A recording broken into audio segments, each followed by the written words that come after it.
Champaign County Agriculture Today with your host, Dennis Riggs.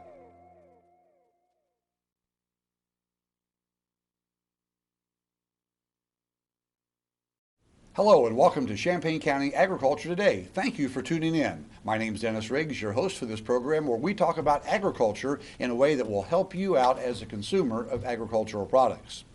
Agriculture, how does it affect you? You go to the grocery store, you buy your food, you bring it home, you prepare it, or maybe you go out and eat, and that food is just there, it's always there. Well, you got to remember that behind that food, there are farmers. That's where the whole food chain begins, is on the farm. Farming's been around since the beginning of this country. Matter of fact, probably within the first week of the settlers getting here, there were seeds planted in the ground and crops were being tilled. So agriculture is as old as humankind itself. But to keep those farms going, it takes a lot of infrastructure. It takes the people that bring them the seed and the fertilizer, helps them with the land. But also, it takes an organization.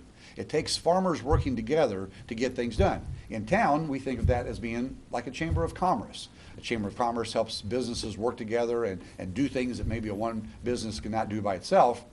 In farming, there's an organization called Farm Bureau. And that Farm Bureau is the organization that helps farmers work together as independent producers, but also as a cooperative voice to get things done on a bigger scale. So today we're going to talk about Farm Bureau and how farmers get things done together. And I think you may find some history about that organization that maybe you know about, have heard about, maybe your parents or grandparents were involved in certain parts of Farm Bureau history. And to do that, we have two guests on our program that can bring us right up to speed. We just went right to the top today, and we brought in the president of the Champaign County Farm Bureau, Jerry Watson. Jerry, it's a pleasure to have you with us on our program today. Thank you, Dennis. Or should I say Mr. President? No, don't say that. Jerry's fine, okay. All right, and then we brought in the manager of the Champaign County Farm Bureau, Brad Yukin. Brad, good to have you with us today, and welcome to our program. It's always great to join you, Dennis. Thank you. Let's start out with Brad. We'll put him on the hot seat since he's the manager. Now, Brad, give us a little bit of the history about yourself, and then also your history with the Farm Bureau organization. Well, grew up here in Champaign County. My family still farms around the Flatville area, so grew up on a grain and livestock farm. And have been with Farm Bureau since 1997. So I've served in 3 different counties. I served in 2 counties up north, Stark County and Bureau counties, which is close to I-80, and then have been here in Champaign County for the last 6 years. Very good. Well, glad to have you on the program today. Jerry, as the president of the Champaign County Farm Bureau, does that mean that you applied for the job and they hired you, or how does a farmer get to be the president of the County Farm Bureau? Well, that actually, there's been a lot of thought process that went into this decision of being president, and it's something that I have talked with Brad about it a little bit over the years, and when the opportunity came available, it's something that I have always felt that the people that have served in this position before me, that the amount of time that they have volunteered and the leadership that they have given our organization, I just felt that there's a time in my farming career that I do have a brother, a son, and a nephew on the farm to help take care of things. So it allows me some time to participate with the time that it takes to be president. But I just felt it was a time to give back, maybe volunteer back to the organization that I feel that has helped me tremendously through my days as a farmer. Now, I understand that Farm Bureau history in your family runs pretty deep. Yeah.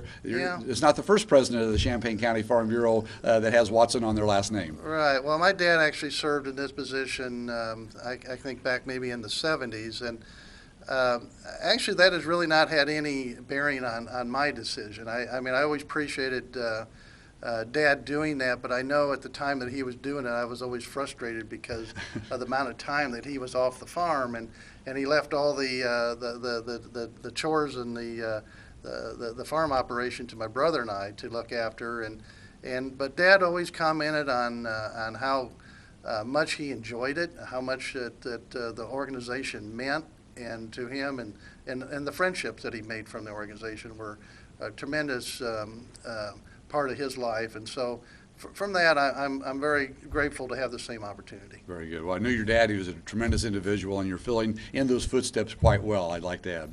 Brad, let's put the ball in your court and say, what the heck is Farm Bureau? Where did it start? I mean, is it a government program? Was it brought in by an economist? What started Farm Bureau? Well, 2 points I'd like to make right off the bat is, one, we are a membership-based organization that is not part of the government. Even though we have the name Bureau in our name, that does not mean that we're a government entity. The Farm Bureau is membership-based, as I said, so our primary financing comes from membership dues and people joining the Farm Bureau. We do not get any state dollars, we do not get any federal dollars contributed to the Farm Bureau. So, Now, you talk about a dues-based structure. Is it thousands of dollars to join the Farm Bureau, or what's the cost there? well, we really have two different basic classifications within the organization. There's those members called associate members, who really, in essence, have nothing to do with farming, but join for insurance purposes, which I'm sure we'll get to later, and those people pay $20. And then we have those that are involved in farming, whether they farm themselves, they're an agribusiness, they're a landlord, whatever it may be, those people pay $50 a year. So $20 or $50 is the basic dues structure for the organization. So has Farm Bureau been around for now like 10 or 20 years, or how long has the organization been around? In Champaign County, we're approaching our 100th year anniversary. In fact, here in just a couple years, we will turn 100. So it's difficult to go out into any community and find an organization or a company that's been around for 100 years, but the Farm Bureau has, and we're pretty proud of that. Very good. Well, apparently, 100 years ago, there must have been a need, some type of a problem or something that would cause farmers to get together. You know, that was back at a time when there wasn't text messaging or email or even telephones, for that matter. What caused farmers to organize back then, Brad, to make the organization?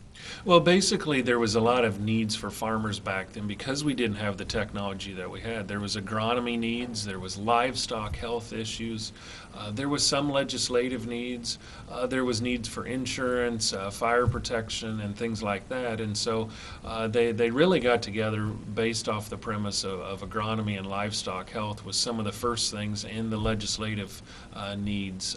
They were looking to hire an individual person in each county in the state of Illinois to provide that assistance and provide that direction for them. And so that's really how it got started, was looking at the agronomy and livestock health. Well, that was 100 years ago, and now we're up here to 2009, 2010 year or so, Jerry. What do you see needs that farmers have today that you see the organization? Is it still some of the stuff from back then, or has it gone another direction? Well, I think it's gone, maybe some different direction. For one thing, with the livestock industry in Champaign County in particular, we don't have the livestock that we once had, probably back when this organization was founded. But a lot of the needs are the same in the sense that it gives our membership a voice. And by pulling together, by having our membership base, we can take all the concerns of our members and try to compile into one idea to where we can make a stand either to our legislators or to our Farm Bureau, to the State Farm Bureau, to make a policy change or whatever. But it gives us a voice as a group to participate in legislative issues. So governmental issues, lobbying, if you will, or fact-finding with our legislators. How about the agronomy stuff? How about the grain prices, that type of thing? Does Farm Bureau still do some work in those areas? Well, we have numerous committees within our county organization, and marketing is one of the committees, and they provide marketing meetings, seminars for our members throughout the year. We try to meet maybe 10, 12 times a year with meetings and bring people in, grain advisors, and just kind of get their ideas where they feel the markets are headed, and just try to get the information from the different people that are so much in the experts.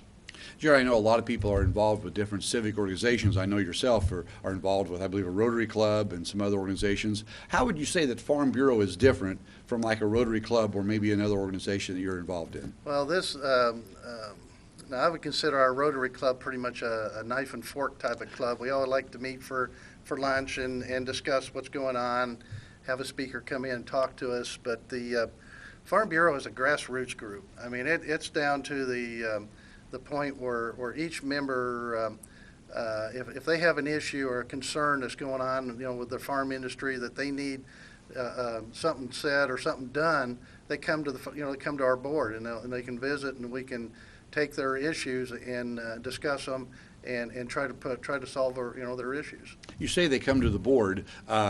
Who's the board? Where are they? How many people are served on the board? Say, for example, in a county like Champaign. Right. In Champaign, we have 32 members on our board, and there's a representative from each township, and they are elected at our annual meeting.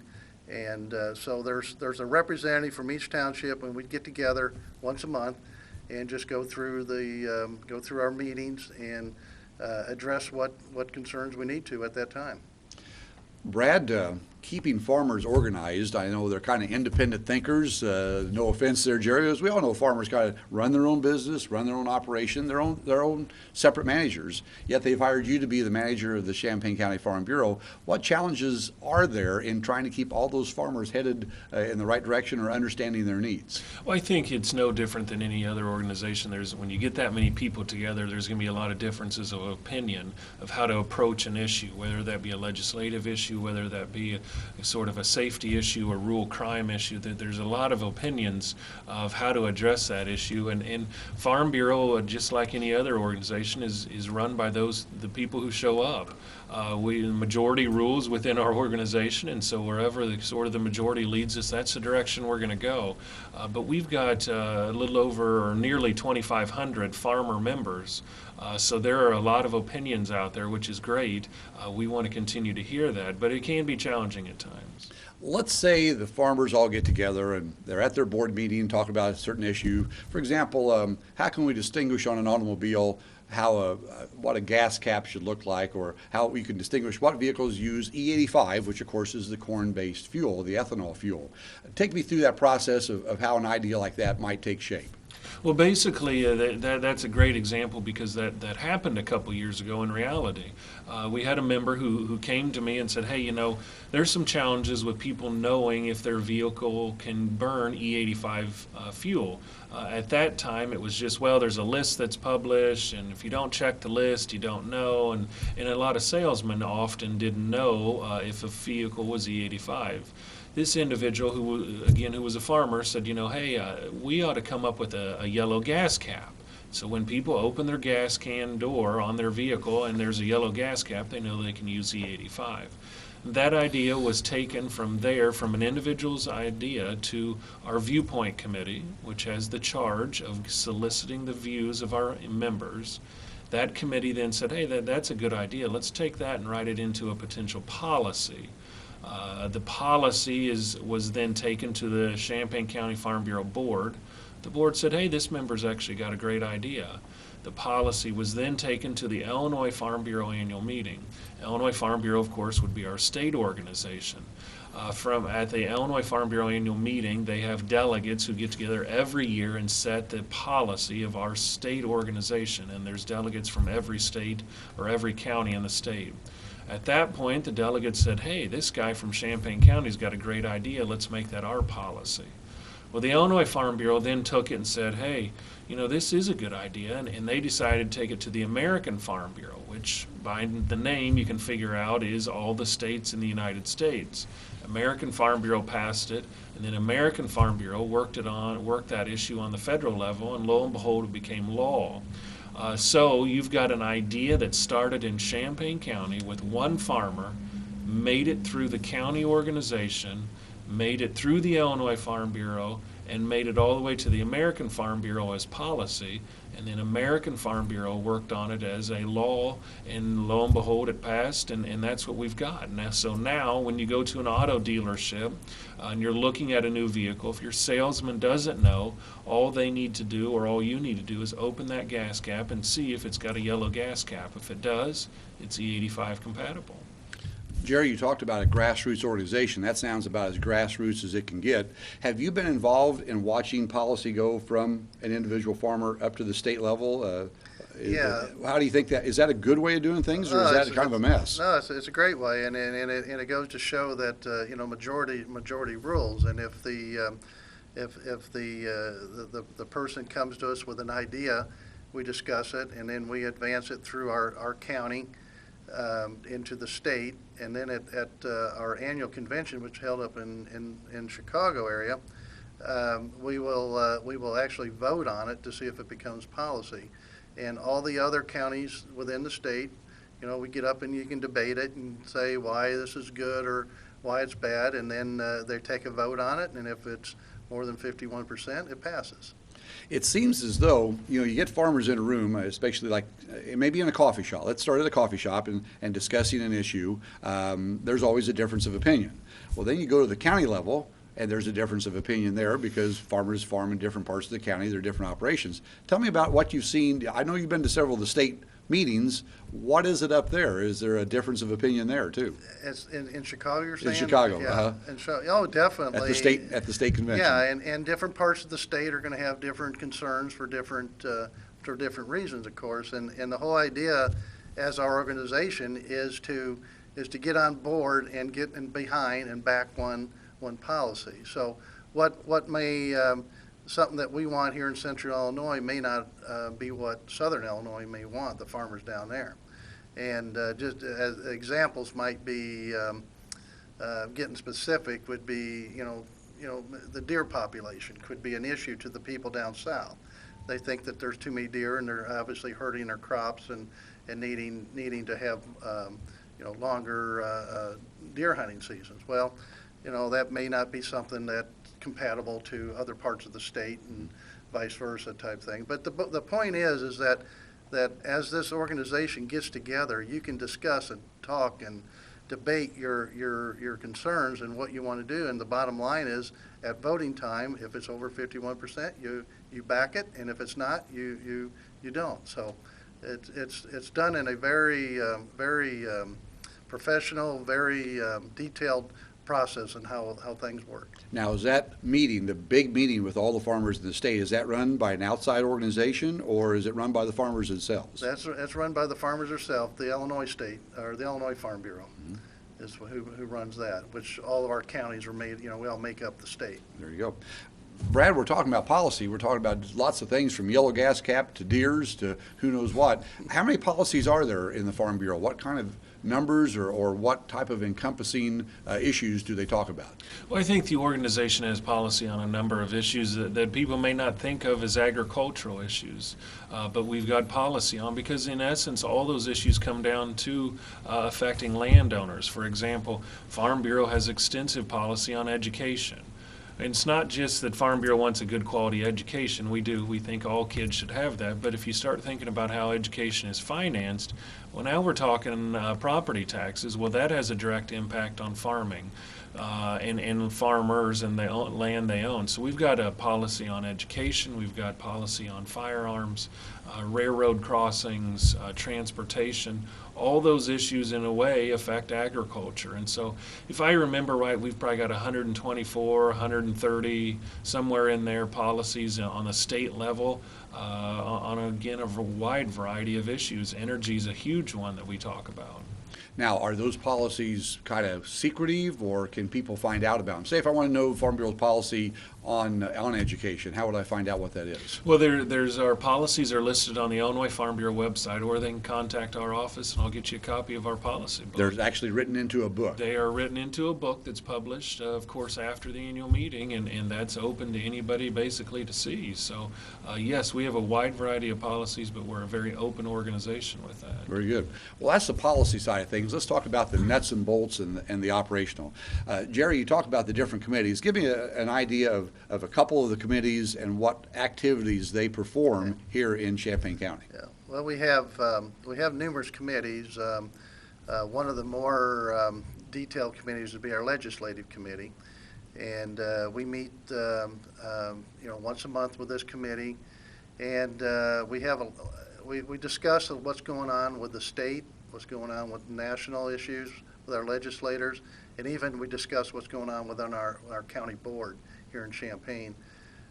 This committee gets a lot of the Champaign County board members attend this meeting, along with the Farm Bureau board members, and it's just a good way to communicate between the two boards, the county board and the Farm Bureau board, and just get an understanding for one another's issues and concerns that we have for each other. So people other than Farm Bureau members can attend that meeting or Definitely. can be invited in to talk Definitely. about the issues? Definitely. Okay. Yes. So what, once the discussion happens there, say there's a big problem with land use or maybe windmills or who knows what Right. the different policy issue is, what happens after that committee discusses Okay, it? after that committee, and they could even make a motion within that committee that the board act on a certain issue or whatnot. So after the committee meetings, what they'll do is then the committees will report at our monthly meeting. And at that time, the board will take the recommendation of that committee and then either approve their recommendations or disapprove. But it'll be based off of the board's decision. Sounds like a pretty organized structure there. So a committee just can't go out and do their own thing. It still has to act through the county Farm Bureau Board of Directors. Right. The committees actually will go out and have the chair people are in charge of their committee. And they put their agenda together, but then they bring that agenda back to the board, and then the board either accepts it or tells them, no, we need to look at something different. But not only we have a legislative committee, we have a women's committee that the women within Farm Bureau get together once a month and discuss different issues, and they do stuff to beyond maybe some of the farm type things. They may do stuff to help the soldiers.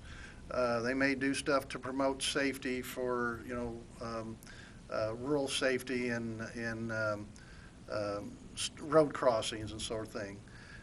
We have a prime timers committee where people get together, and it's more of a social gathering to where they come in and have a dinner and a speaker and plan a lot of trips. They make trips across the state of Illinois and even across the country. They'll have bus trips. There's a marketing committee where they'll have once a month, they'll have marketing reports and talk with the experts in the crop productions. We have what's some other committees, Brad? There's a lot of different, what you're telling me is from young farmers, I believe there's a young farmers committee, yes, all the young way to ag prime leaders. timers. There's Right. basically something for everybody. Right, and the young ag leaders do a great job. They have a very high attendance with their committees, and they put on the sale of the livestock at the county fair. Mm-hmm. So they're very active in that, and they do a lot of activities also.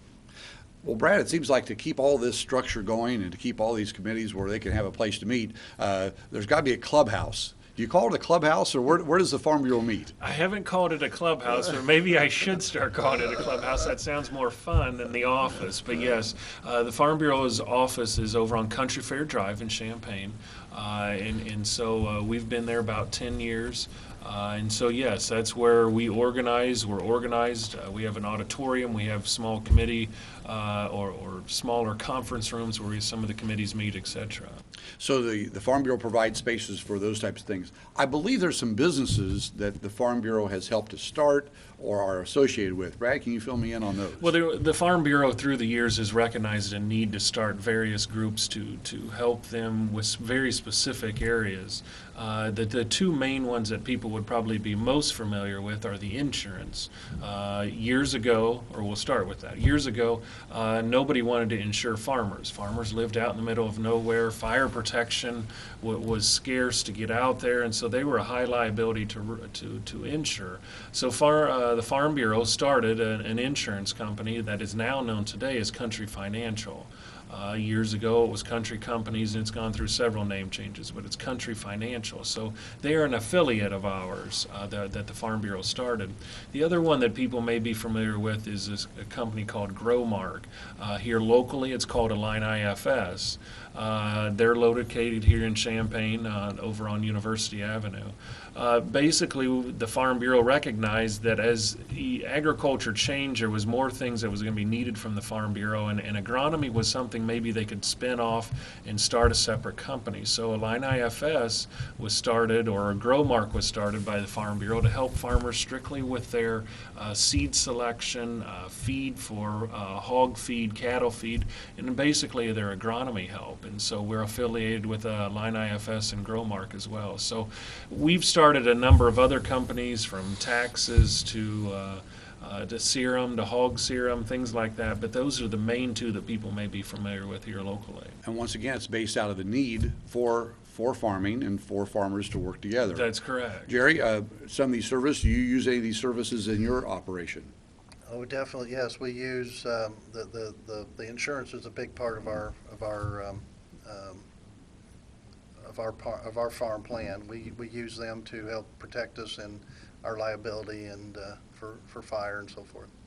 Well, for an organization this big and having all these things going on, it must be kind of hard to find out more information, but I'm guessing that maybe you guys can make that a little bit easier. Jerry, what would you recommend for a farmer, let's say, that might be watching and would like to have more information? Well, you can always come to the office and get more information there at the office, but I think you can go on the website too, and at ChampaignCountyFarmBureau.com, and there'll be a website.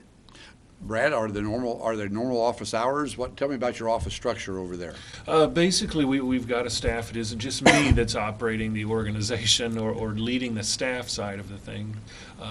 There is a staff of several. Our office is 8 to 5, and again, we're on a Country Fair Drive next to Tile Specialist. So if people want to check that out, they can stop by, as Jerry said, or they can give us a call at 352-5235. Now, Jerry, as a president of the organization, do you spend a little bit of time there, a lot of time there? What is your responsibility as far as time at the office? Well, it's not exactly. I spend a lot of time there in the sense that I'm there for a lot of the meetings. I try to attend, many of the committee meetings, and then also just getting together with Brad and the staff in the office. We go in and discuss a little bit what we need to be doing and what we need to prepare for and so forth. So, yeah, I do spend quite a bit of time in there, but it's very, very enjoyable and very worthwhile.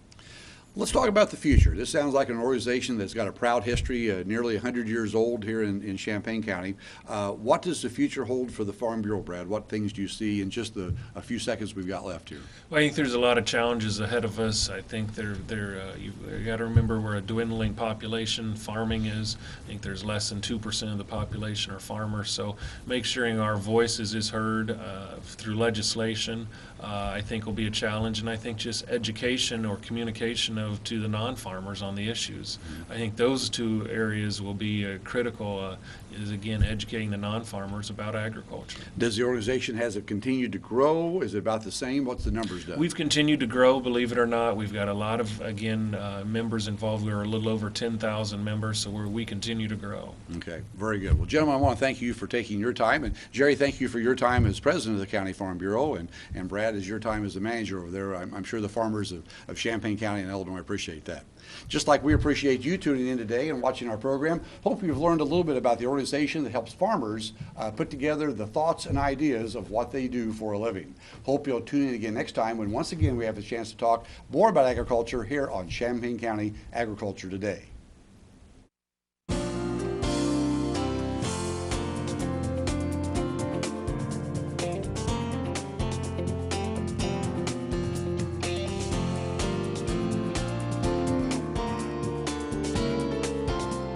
Champaign County Agriculture Today is brought to you by Champaign County Farm Bureau.